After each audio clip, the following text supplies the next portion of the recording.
If every sermon was silenced today, if every microphone were turned off, every choir dismissed, and every religious sign removed, what would the people around us conclude about our King? Listen carefully. Suppose they could observe only how we speak at home, how we treat employees, how we respond when insulted, and what we do when honesty costs us something. What kind of government would they believe rules our lives? That is the question. We can speak beautifully about heaven and still create an atmosphere that feels nothing like heaven. We can sing about love, then practice gossip. We can preach righteousness, then manipulate the truth. We can celebrate unity, then punish anyone who disagrees with us. We can announce compassion, then ignore the person whose pain interrupts our schedule. Are you following me? This is not an attack on preaching. Preaching is necessary. Worship is necessary. Gathering is necessary. But write this down. The purpose of instruction is transformation. If our gatherings never alter our conduct, then we have mistaken religious activity for cultural change. The proof is not that we attended. The proof is what our presence produces after we leave. Imagine that your child had to write a report about your God based only on how you respond when tired.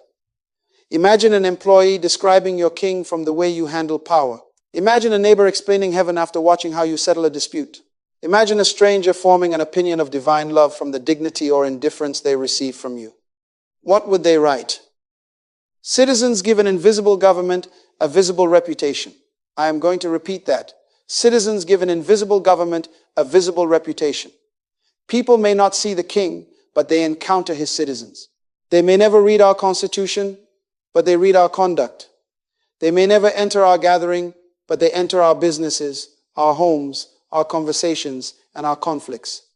So the standard for this message is not religious identification. It is observable evidence. We are going to define culture. We are going to examine community. We are going to test our truthfulness, our relationships, our treatment of workers, our response to outsiders, and our conduct during conflict. And before we finish, we will conduct an honest audit not to produce guilt for one evening, but change that people can actually experience. Now, before we test the evidence, we must define the system. What is a kingdom? What is culture? What makes people a community? Write those three words down, because their relationship explains everything that follows. A kingdom is not merely a place. It is the governing influence of a king over a territory, bringing that territory into alignment with his will, his values, and his purpose. Wherever the king's will is obeyed, his government becomes visible. Now watch this carefully. A king may be absent from your sight and still be present through his influence. How do you detect that influence? You study what has become normal in the territory. You examine its laws, language, priorities, ethics, and relationships. In other words, you study its culture. Write this definition down. Culture is the repeated, shared expression of what a people truly value. Not what they claim to value. Not what they print on a banner. What they repeat. Culture appears in how people speak, how they work, what they reward, what they tolerate, how they use resources, and how they treat one another.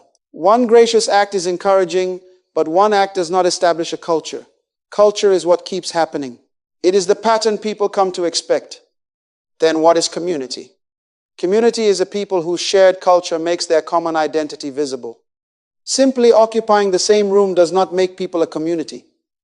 Passengers sit together on an airplane, but they are not necessarily a community. A crowd shares space. A community shares values, responsibilities, and practices. Are you following me? Here is the formula, and I want you to remember it.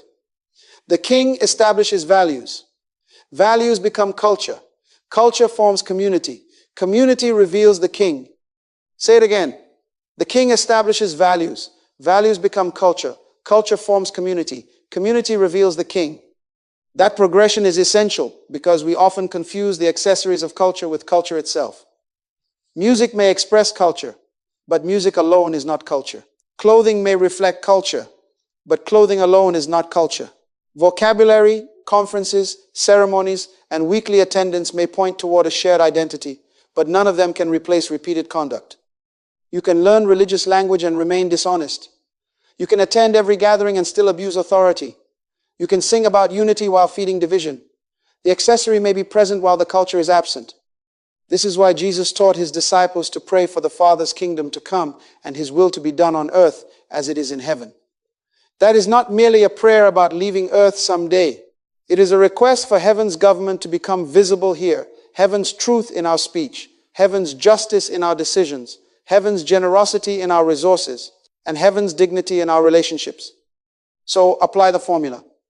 If the king values truth but deception governs the business, which culture is operating?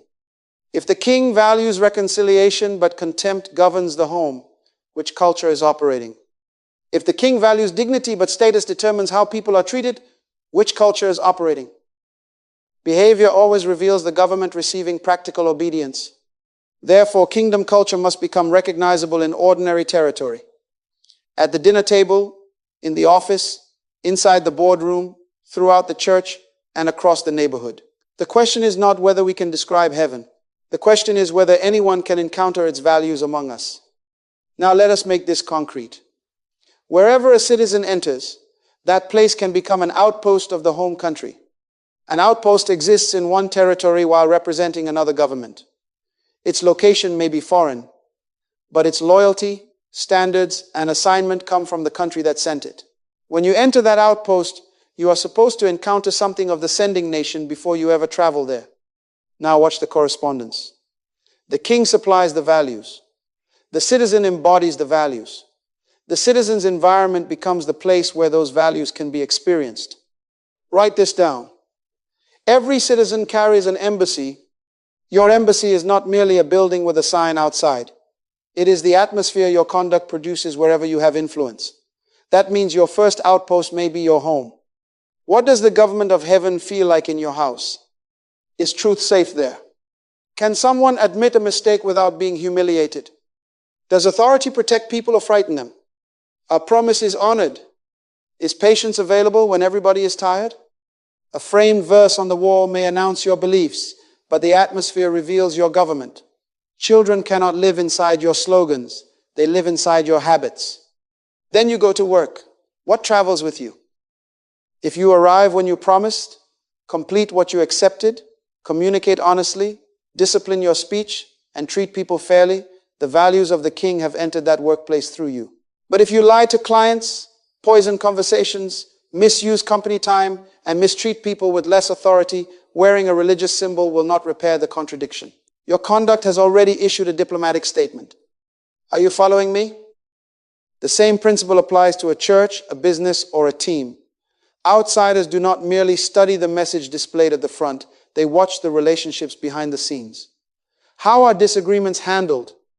Who receives honor? Who gets ignored? What happens when money is involved? How are workers treated when the event is over and nobody is applauding? People often encounter citizens before they investigate the king. Therefore, the quality of that encounter becomes part of the king's public reputation. This is why announcing your identity is not enough. Anybody can announce citizenship. Culture is carried when pressure arrives. You should not need to suspend your citizenship because someone insulted you. You should not remove your values because the waiter was slow, the employee made an error, the neighbor inconvenienced you, or the supervisor failed to recognize you. If your identity disappears whenever your comfort disappears, it has not yet become culture. Listen carefully. Representation is not reserved for a service, a platform, or a future destination. Representation happens in traffic. It happens in meetings. It happens at the dinner table. It happens when you possess power and when you receive no credit. So ask yourself this question. When I enter a room, what government becomes easier for people to experience? Does truth become safer? Does dignity increase? Does peace gain authority? Does responsibility become normal? Every environment can become an outpost. But that raises the next question. Have we built genuine communities of shared responsibility, or have we merely become recurring crowds? A crowd and a community may occupy the same building, but they are not the same thing. Write this down. A crowd shares an event. A community shares responsibility.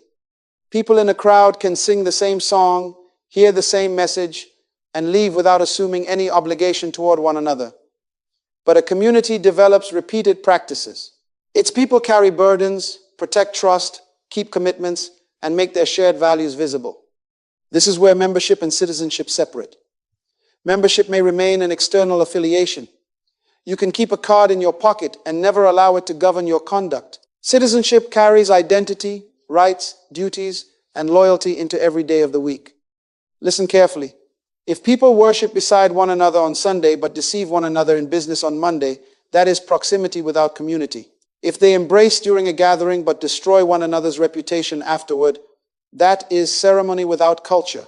If a person can become sick, unemployed, overwhelmed, or isolated while everybody around them remains comfortably uninvolved, we may have assembled a crowd without forming a common life.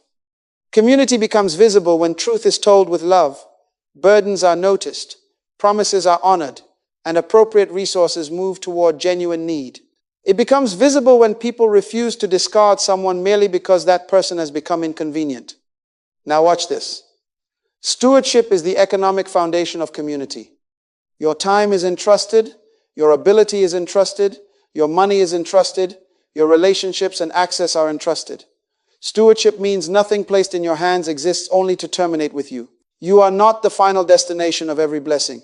You are responsible for directing what you carry toward the purpose of the King. That does not mean careless giving. It does not mean enabling irresponsibility. Kingdom generosity possesses both compassion and order. It protects dignity, examines need, establishes accountability, and creates dependable ways for help to arrive. One dramatic offering may create a moment. A repeated practice creates a culture. Can I say that again? Spectacle attracts attention. Systems sustain care. A true community does not wait until somebody's pain becomes public entertainment. It develops trusted channels through which meals, counsel, work, transportation, skill, money, and companionship can reach people without humiliating them. This changes the meaning of the weekly gathering.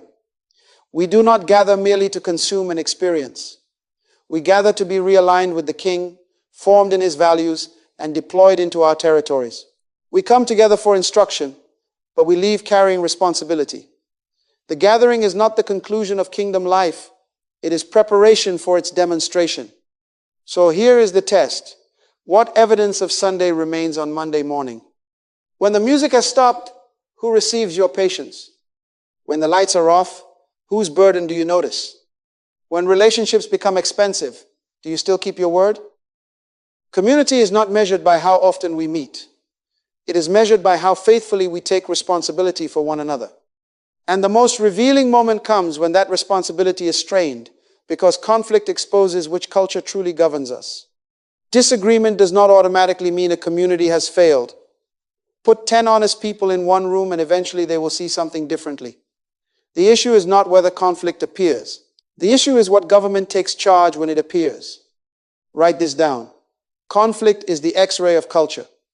It exposes what ordinary comfort can conceal. When everybody agrees, patience is easy.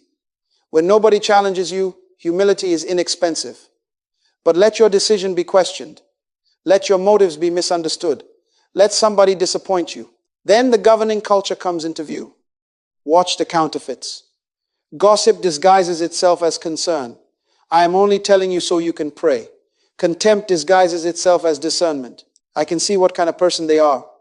Factions disguise themselves as loyalty. I am standing with my people.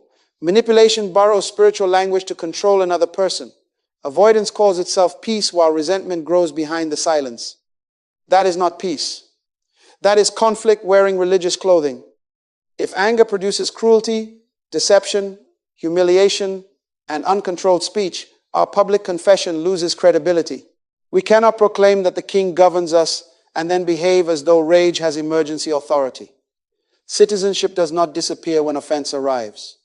So what does a kingdom response look like?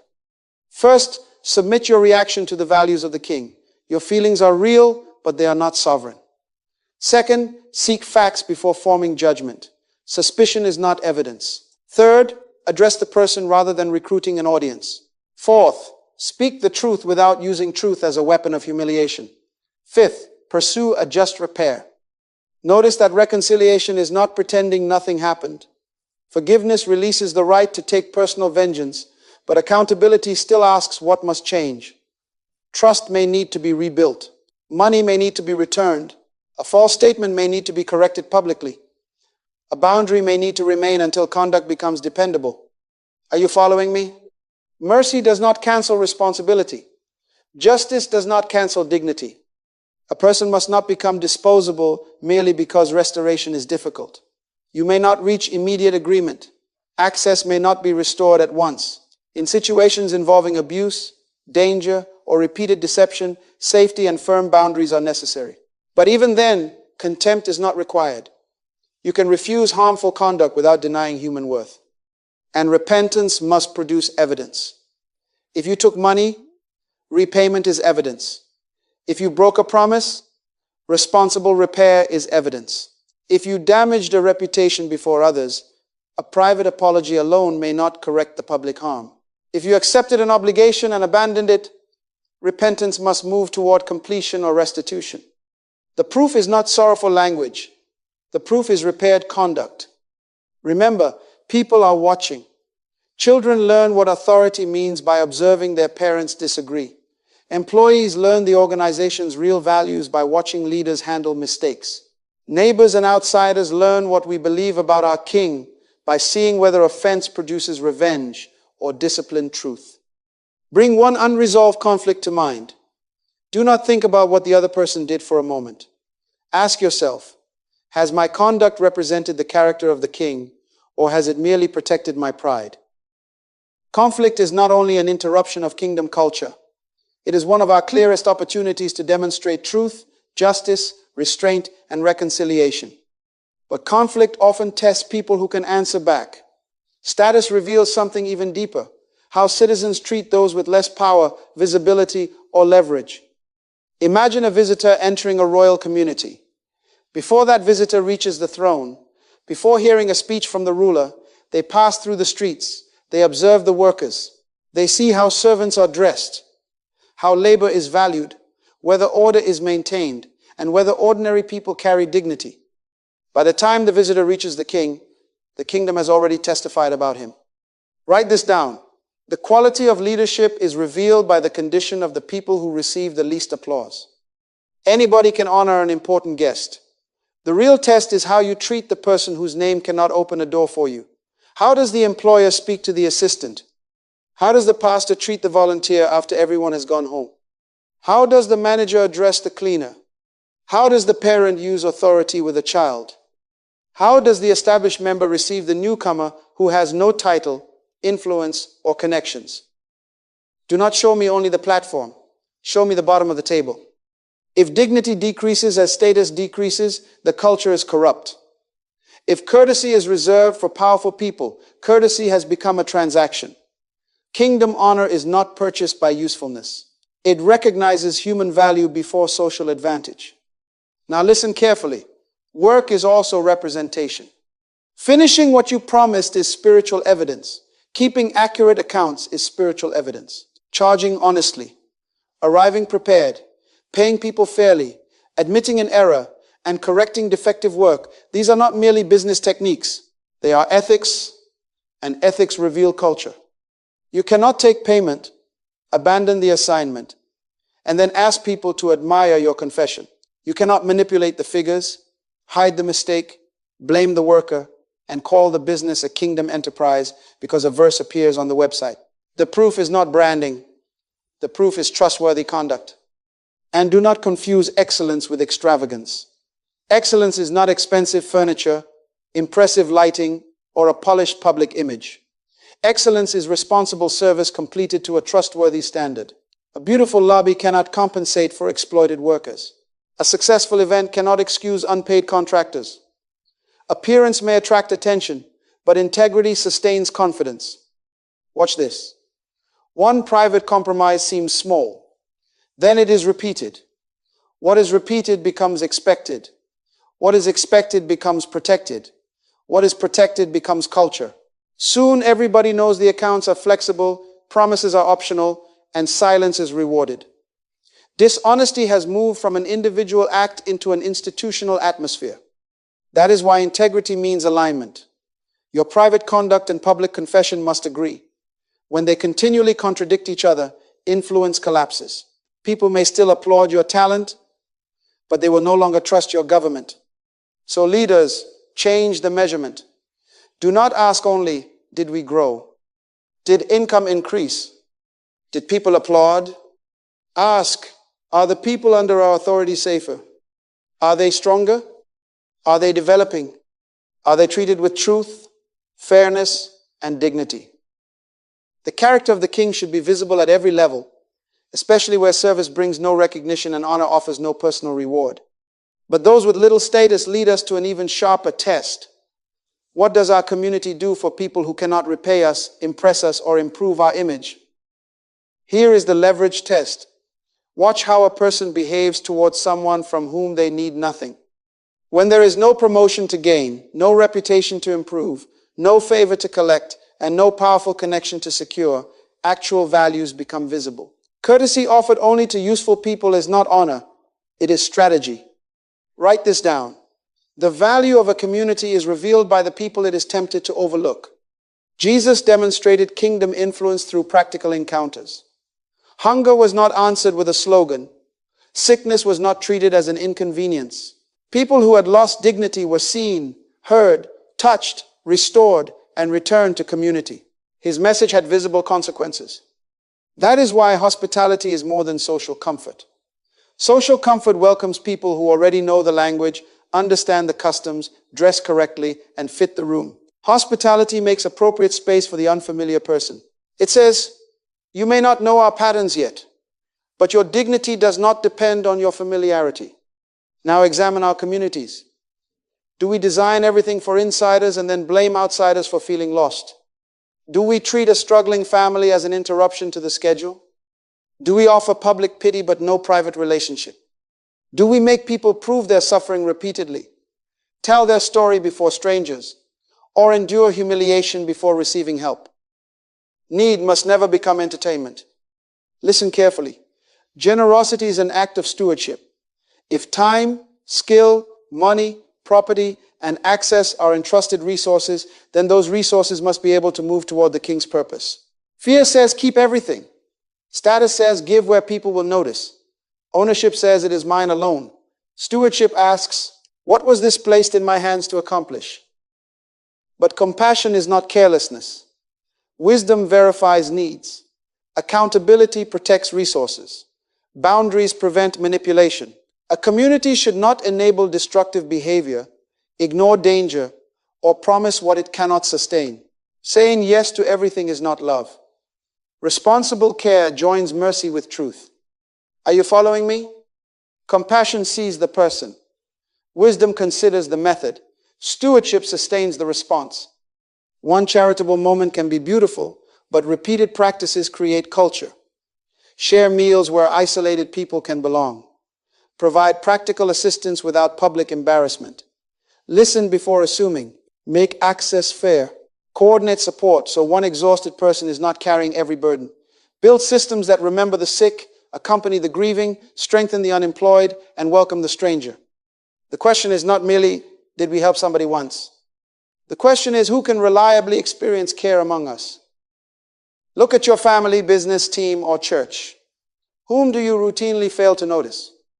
The quiet worker, the elderly neighbor, the new person standing alone, the family concealing financial pressure, the individual whose illness has lasted longer than everyone's attention. Their absence from our concern communicates something about the government we represent. Care for vulnerable and inconvenient people is not an optional department of kingdom life. It is evidence of the king's values operating among his citizens. And when truth, dignity, service, and generosity become consistent, they produce something louder than promotion. They produce credible influence. Write this down. Influence is the ability to affect an environment without controlling the people inside it.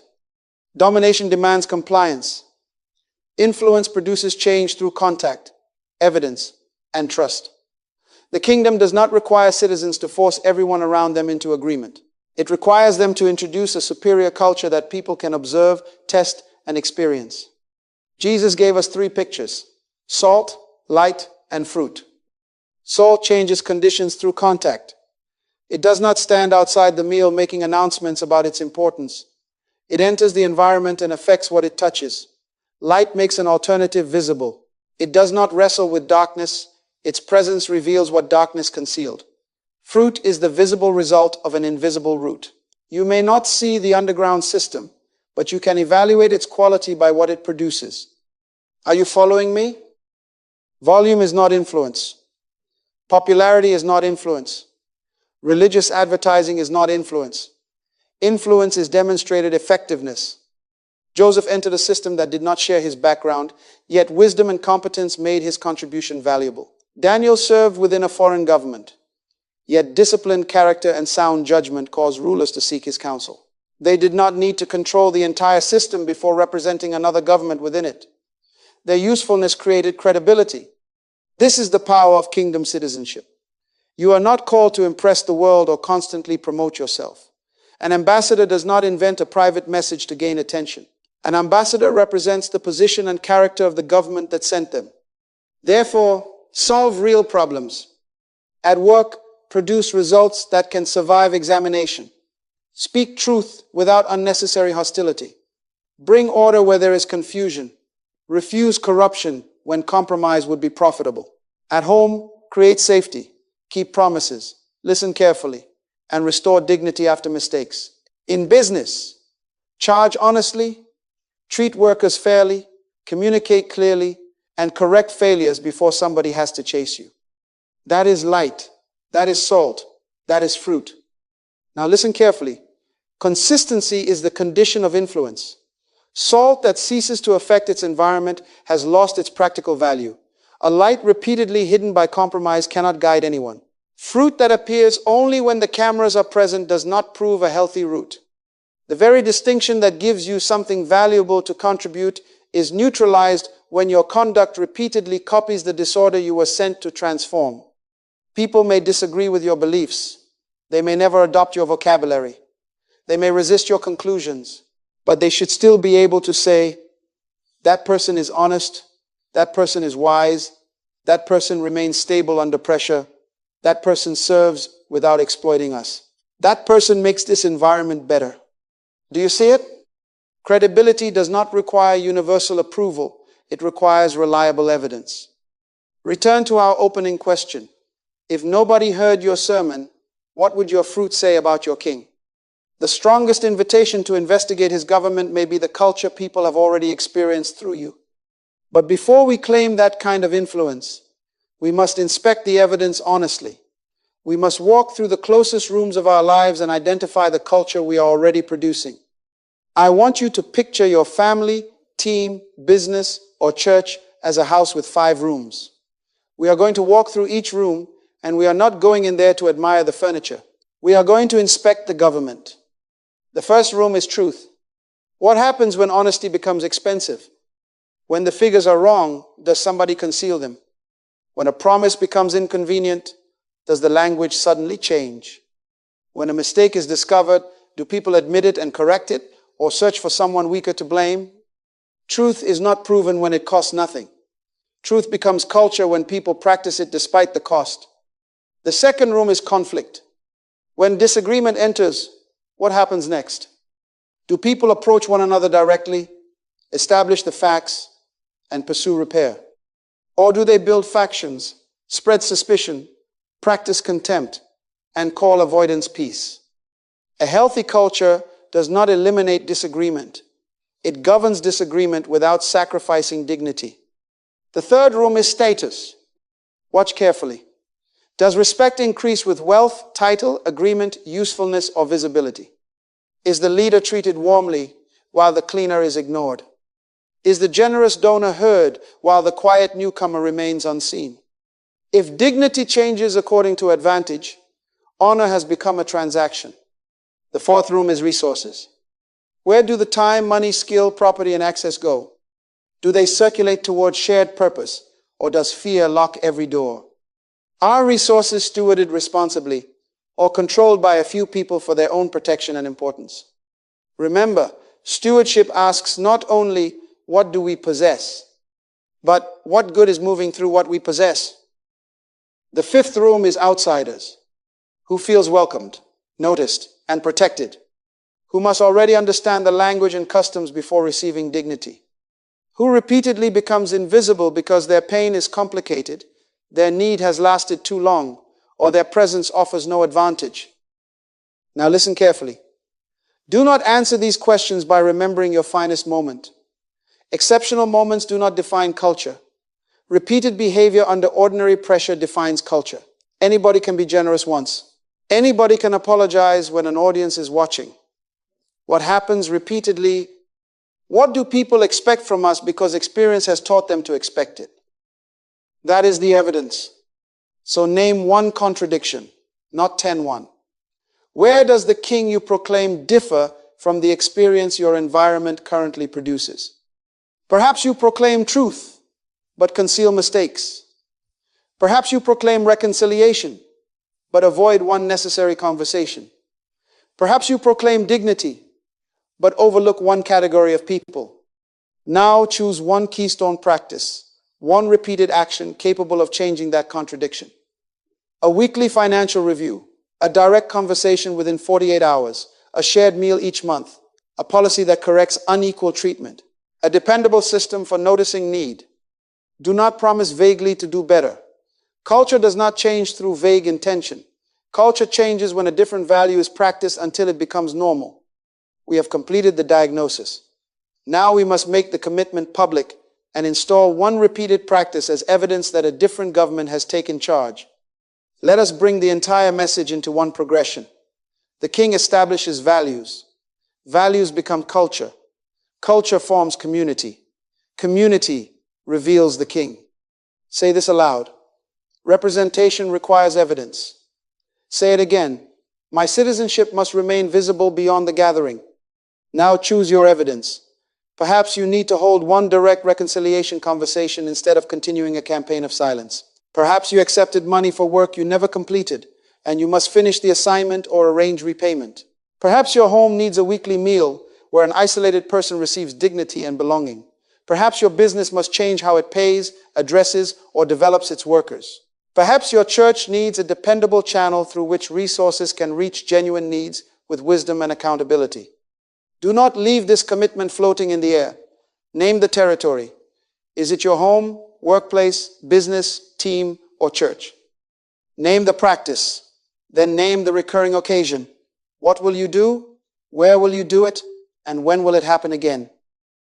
Specificity turns conviction into culture. Let us pray together. Father, let your government become visible among us. Establish truth in our speech, justice in our decisions, excellence in our work, generosity in our stewardship, dignity in our relationships, and reconciliation in our conflicts. Govern our homes, govern our workplaces, govern our businesses, govern our churches.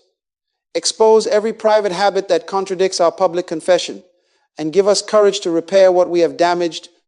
We surrender image management.